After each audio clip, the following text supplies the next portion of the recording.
VT to camera. VT to camera. Shane, what do you want to say? I want to say we're here at the Princess Pavillion in Falmouth. Oh, And you're interviewing Marcus Brigstocke. What do you think about that? I'm very excited. He's a very intelligent guy. He has some of the tours sold out already. I think this is his first time in Cornwall, and he's in St Ives tomorrow. And we will be chatting to him about his past, his present, and what it holds for him in the future. Perhaps Derek Okora could tell him that tomorrow. Yeah. Ding ding! Oh dear. I didn't know he was going to do that. There you go. Yeah. Always the best ones. You just want to try that? Yep. Sounds very good. Lovely. I presume you can hear me? I can hear you. Well, there we go. This week on the Cornwall Channel, I'm delighted to introduce Mr. Marcus Brigstocke, who's come all the way down from... Where was you playing yesterday? Or I was in High Wycombe last night. right, yeah. Yeah. St Ives tomorrow. St Ives tomorrow. Yeah. I've spent a fair bit of time in Cornwall. Yeah. Yeah. I've done a lot of stuff at the Eden Project. Yep. Done a few shows there, and I made their 10-year anniversary film and stuff. And then I've done the De Maurier Festival at Foy a few times. Yeah.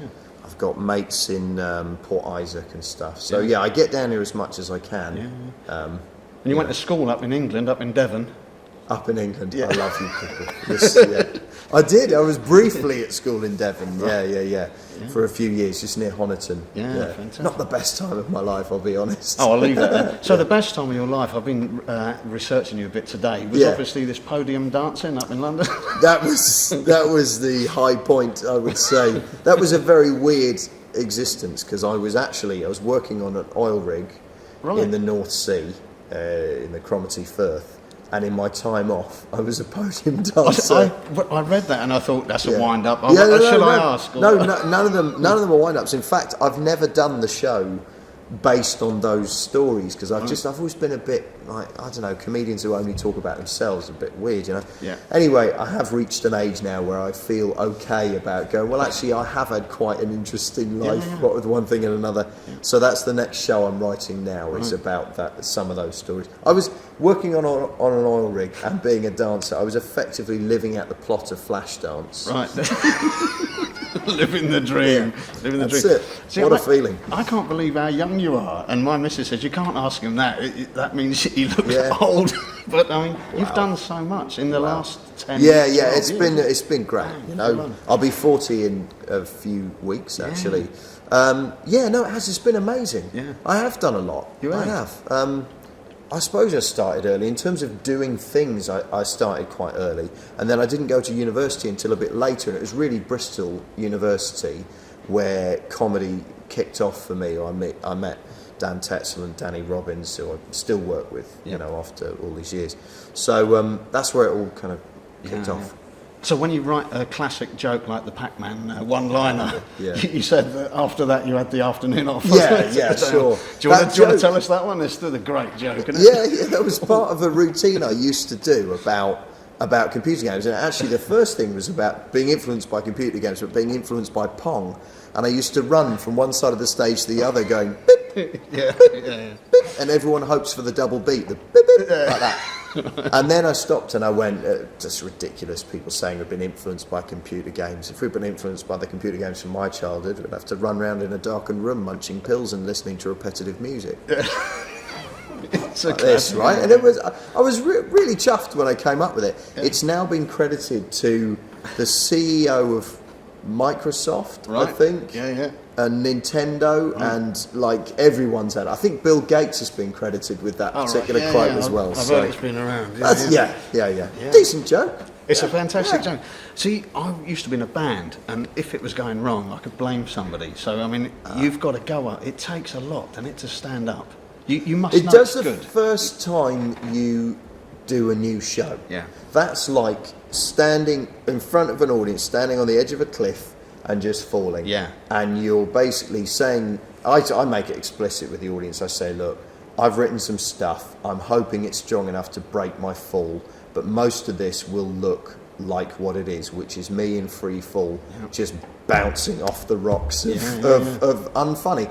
And that's all right. You do that for a bit, and then you find the little bits in there that do break the fall, and you go, that's it. And you hang on to that for as long as you can.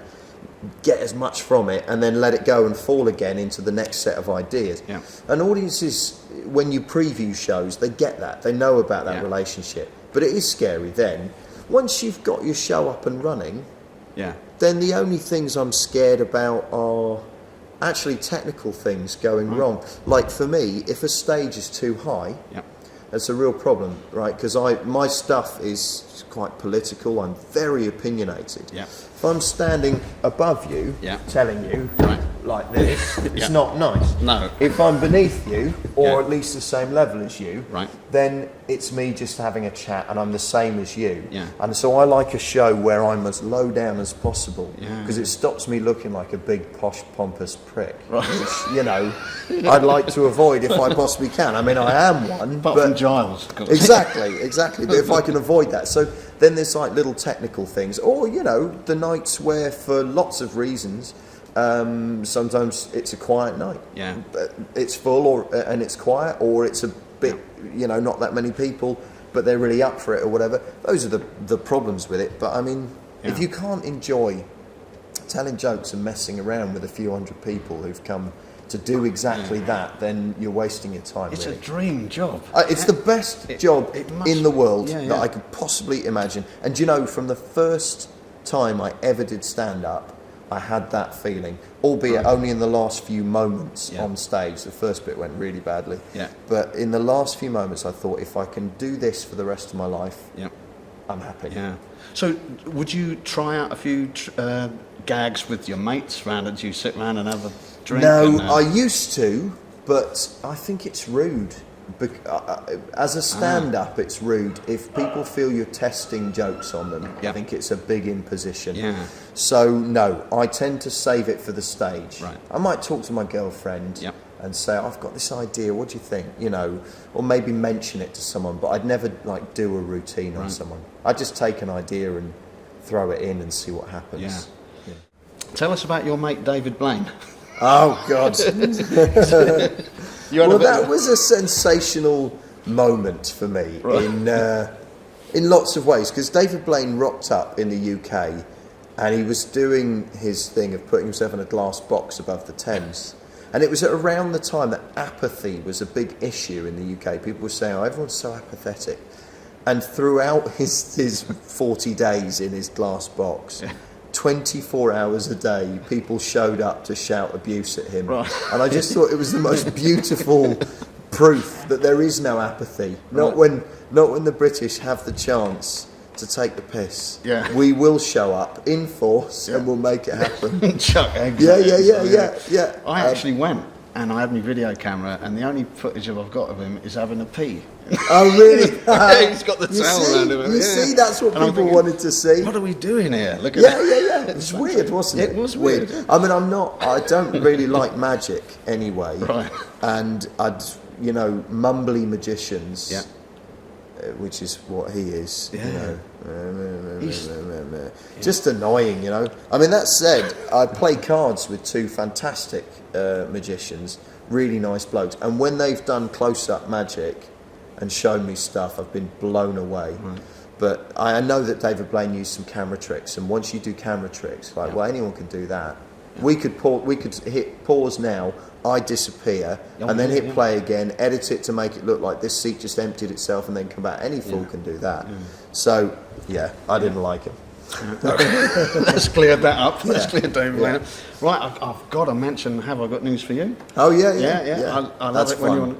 Now, you know, you've got have a bit more news for you. Yeah. Does lots more go on behind the scenes? Or? Yeah, loads. Like, it? it depends who's hosting. Yeah. Have you hosted? Yeah, a couple of Yeah. times. And then there was this weird period where they don't like to ask people who've hosted to go back on the panel because Right. it's seen as a lower status thing. And I actually phoned them and said, look, would you mind if I went back on the panel? Because it's way more fun. Yeah. As host, you're responsible for it. On the panel, you get to join in and play. Sit next to Paul Merton or Ian Hislop, two of the greatest comedy brains working on British telly, and, you know, stayed brilliant for years. So, yeah, it depends who's hosting. Sometimes I was on with Brian Blessed hosting. Yeah. That was a long recording. Yeah. I was on with Brucey the first time he did it Yeah, as that well. was a classic. That lasted a while. Classic, yeah. So, yeah, there is a lot. There's a lot that doesn't go out, you know.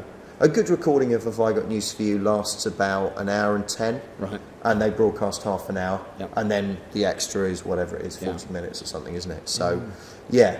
And they're really fun to do those. Is that one of your favourite jobs on the telly? That is the one. If I get asked to do Have I Got News For You, I'm filled with a sense of real pride. Of yes. Fantastic, yeah. Because I've loved that since I was really young. So- and same so it here, feels like I'm included in a thing that I've long since Yeah. admired. So, Yeah. And you know, some of them are more difficult to play than others. I've done a lot. I mean, I did Argumental Yeah.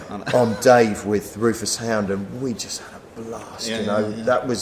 it was difficult, it was challenging, Yeah. and very exposing because you had to get up and actually do your stuff. But God, it was fun. I missed that show. Yeah. I was gutted when they changed it, and then it kind of died a death, unfortunately. But yeah, that's one that I would, if they ever wanted to bring one back, Yeah. Argumental, I would do again. in a heartbeat. Great stuff. Yeah. Well, thanks for your time. My pleasure. I think you've got to get off. Nice to be here in Kerno. You're on in a minute. I shall be talking about the pasty tax this evening. Oh, yeah, good one. Yeah. No, Do you know that it was would go it was the World Pasty Championships today up in Eden? It was Was today, it? wasn't it? Yeah, the pasty making. Do you know, championship. genuinely, if I'd known, I'd have set off a lot earlier and gone. Any idea who won? No, last year it was Ginsters. Are you serious? I think it was Ginsters. And are the Devonians still laying claim to the pasty? They are, yeah. Lots of people, and even the Scottish, I think, had a claim. To And the pasty Welsh as well. too. Yeah. No, we've got to keep these people. That's a battle that will go on forever. Have a great night, Marcus. Thanks a lot, ever man. so much for talking Really to us. nice to meet you. It's going to Thank be a you. great show. All the Cheers. best. Thanks, man.